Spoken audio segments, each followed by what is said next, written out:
Welcome everyone back to another episode of Q&A with Sharon and George. I was my mother's caregiver after she was diagnosed with Parkinson's disease. Unfortunately, she passed on 1/1/2020, so we started TogetherForSharon.com in her memory and to advocate today for a cure for all those still battling Parkinson's and their families because no one is ever alone in this fight for a cure.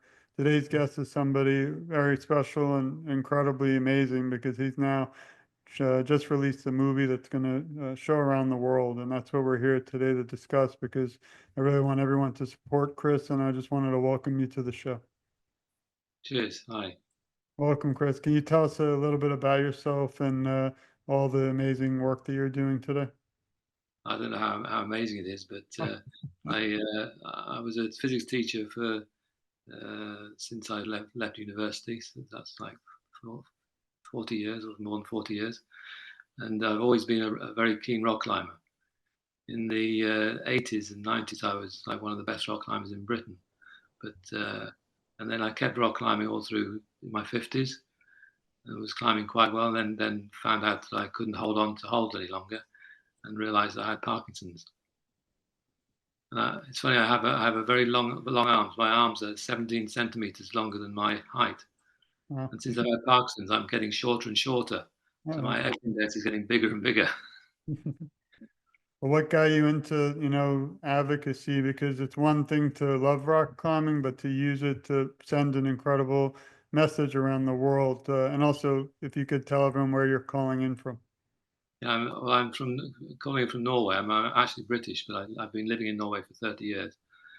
And I think really it's when I got Parkinson's, I went on various different sort of rehabilitation schemes to try to get me used to it.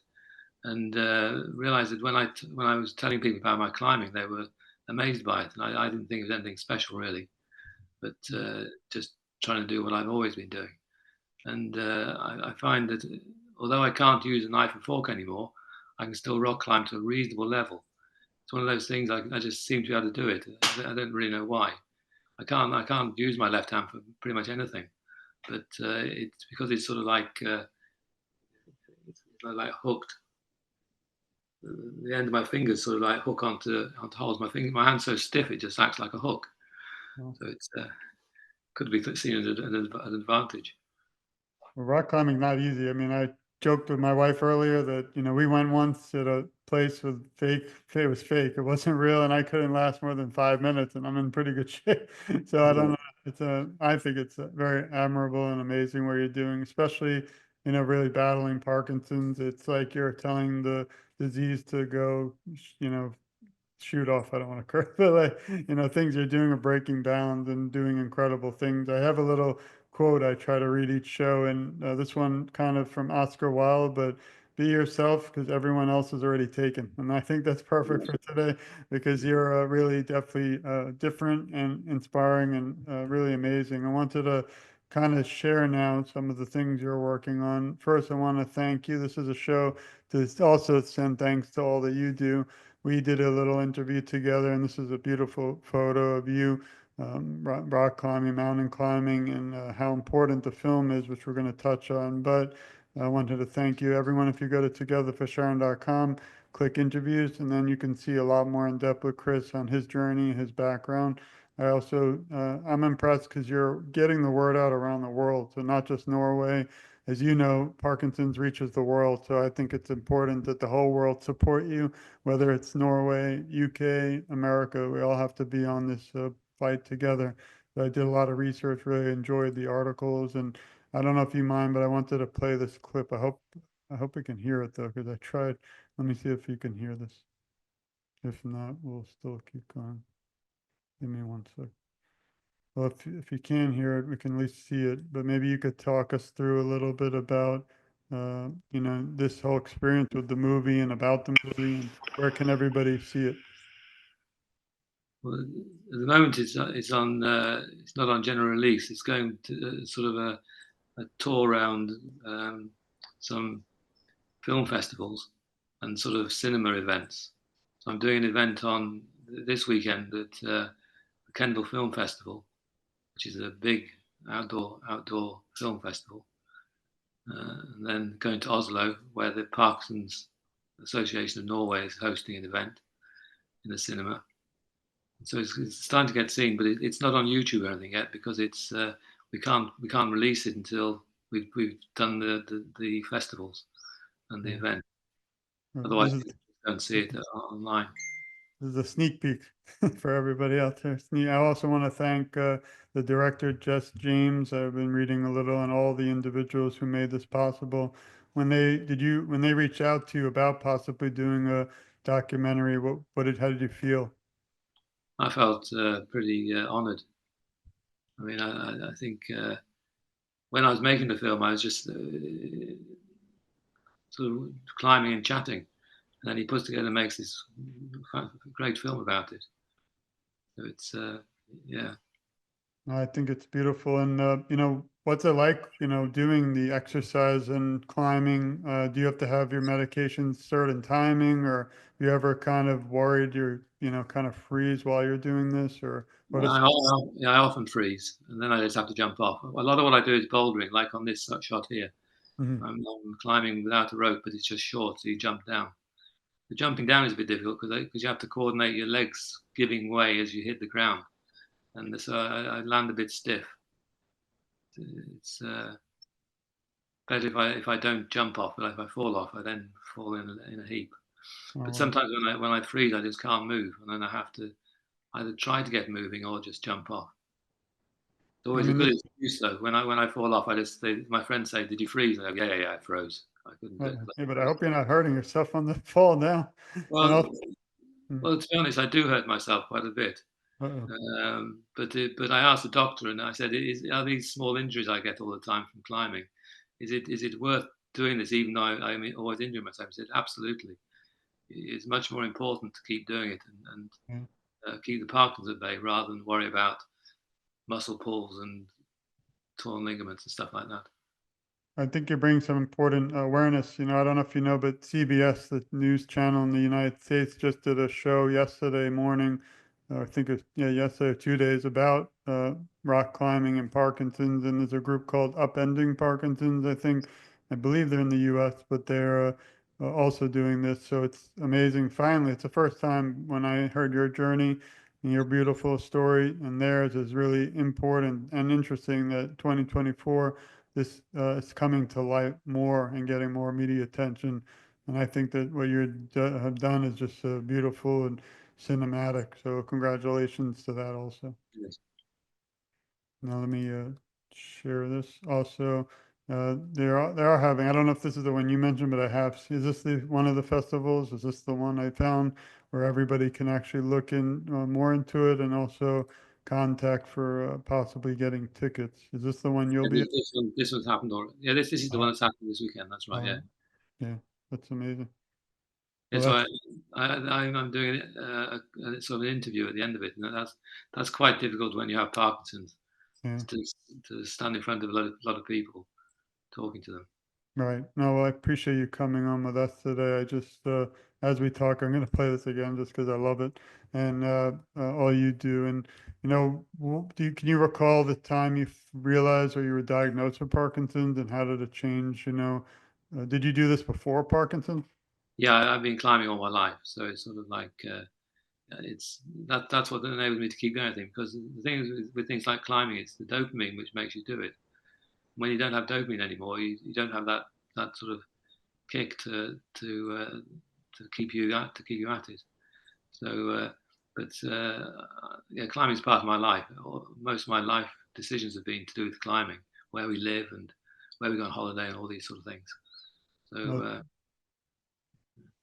I think it's inspiring because there's people out there, even my own mother, who, couldn't mountain climb, but didn't even realize that it was something that can help. And there's someone out there, even if we reach one person today, I always say we might just change their world and their life because of the work that you're doing. And I think, again, you're true inspiration. I want to ask a few more questions out of the movie. Can you list 3 words that describe who you are? it's 3 words to describe who I am. A rock climber. I love that. That's a beautiful. Is there a moment with probably the movie, but most memorable that stands out through all your work with awareness so far that you could share? Um, I think seeing the reaction of some of the people with Parkinson's when they've seen it, and and I can't think of one. It's interesting. One of the things that when I was making the film, the filmmaker kept saying, "How do you feel?" I said, "I don't feel anything. Mhm. I'm here climbing. I don't feel anything." Uh, Later on in the time, I did start feeling something, but again, it's one of those things with Parkinson's. Your feelings are a bit numbed. You Yeah. don't get this like feeling of elation when you go to a place that you haven't been to for a long time and so on. So I was finding it difficult to answer his questions about feelings. Yeah. But And who helps you during times of struggle? Because obviously it's not always easy. You know, you're diagnosed battling Parkinson, but also climbing mountains. I'm sure they're worrying, but who do you kind of turn to during times of struggle? I like to always give a moment to thank the people in your life who support you too, and also the whole team on the film. yeah, my wife, of course, supports me an awful lot. I can hardly drive anymore. She drives me around to places and stuff, and organises holidays. And we just been to France recently to a climbing destination there. The trouble is, it rained every day. But Well, we send our love to your wife and everybody that is helping support you because it also they mean the world to us all. Likely someone listening might have just been diagnosed with Parkinson's. What advice might you have for them? I think the advice would be to keep doing what you do. Parkinson's shouldn't stop you doing things that you love doing. And if you have any passions, it helps having something that you're so passionate about that you can't stop doing it, even though you have no dopamine. Mm. It's it must be quite difficult for people who get diagnosed with Parkinson's and then they're told that they have to that it will help them if they do exercise, and they haven't got any sport or anything that they're into, and then you end up doing these sort of special exercises for Parkinson's, which is very difficult to really do with any enthusiasm because it's just exercise. But if you can get into a sport and things with rock climbing, you can do it at any level. The very easiest grades are like walking up the stairs.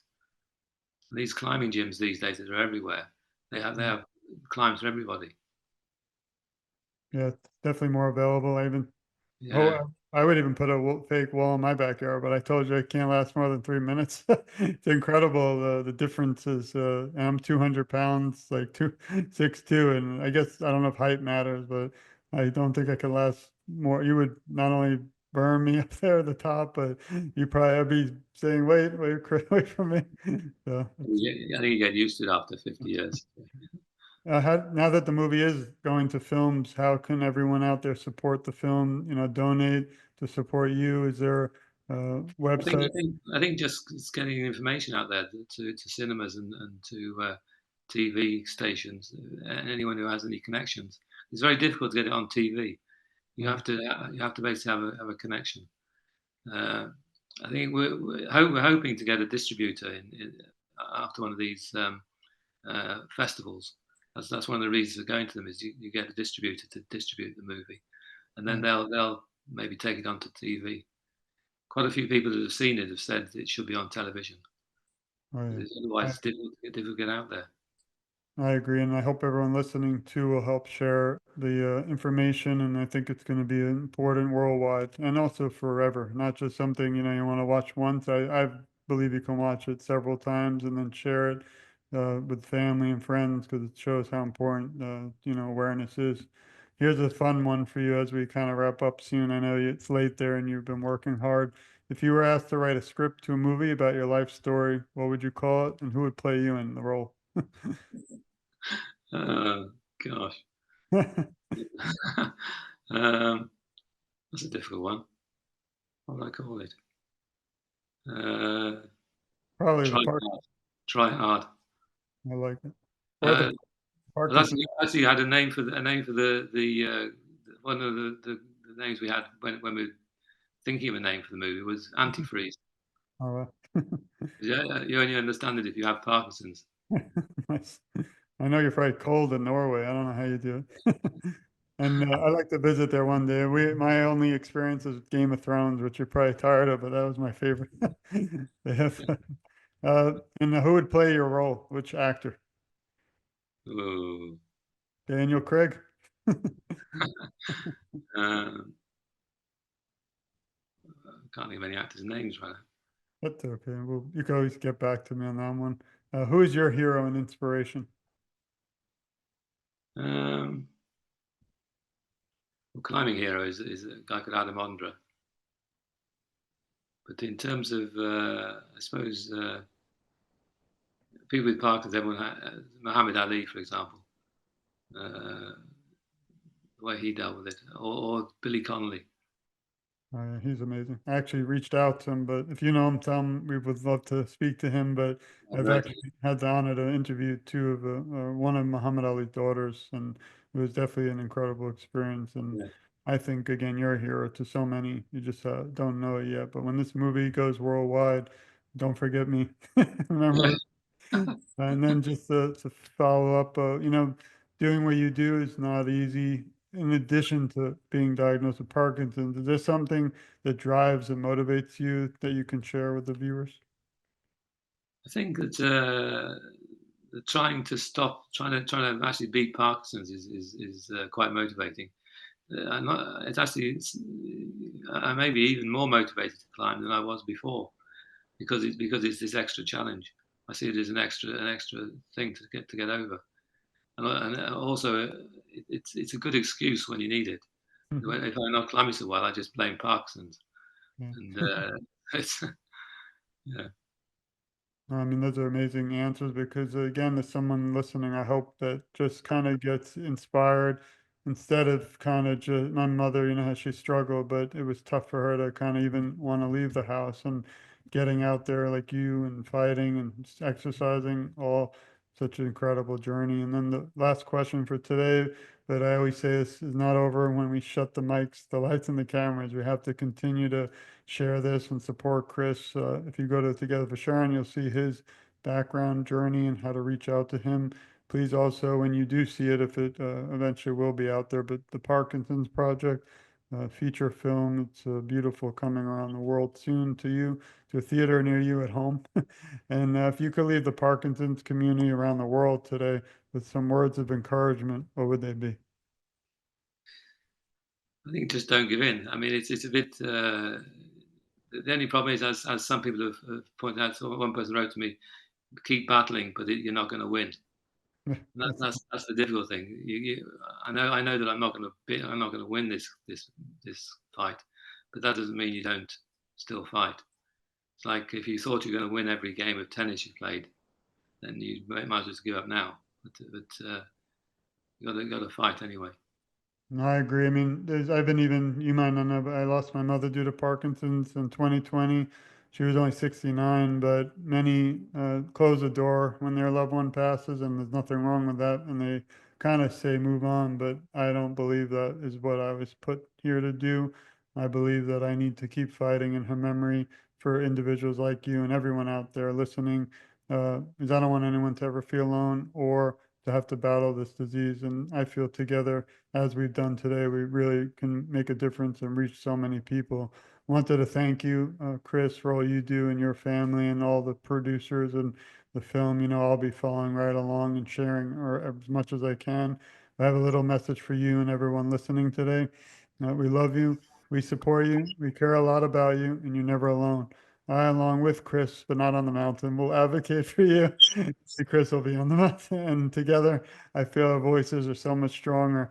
And I always say I'm just getting started because when I first, met you and heard about your beautiful journey, kind of hit me in the heart to keep fighting.